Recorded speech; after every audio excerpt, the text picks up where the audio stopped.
Neçə illərdir ki, Ermənistan elə hətta işğal dövrünə bəri biz nəzər salsaq, görərik ki, Ermənistan donmuş bir vəziyyətdədir, dondurulmuş bir vəziyyətdədir. Yəni hərəkətsizdir.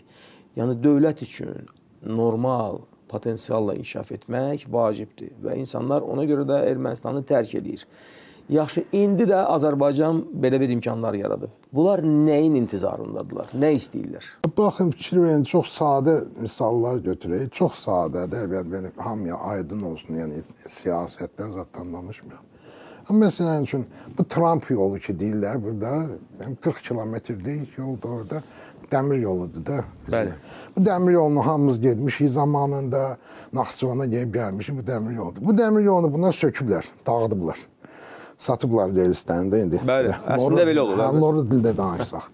Hindi üstündən gör neçə il keçibdir, biz bu məsələnin təşəbbüskarıyıq ki, bu olsun. 5 ildən artıqdır keçib ki, biz artıq bu ərazimizi bərpa eləmişik.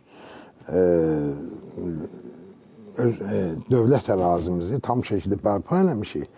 Hindi Paşinyan Polşada olan konferansda, mən də burada qeyd eləmişdim, bəyan edir ki, biz etiraz eləmirik ki, Türkiyəyə gedən yol ki, var yolu, avtomobil yolu, bundan Azərbaycan və Türkiyə istifadə etsin.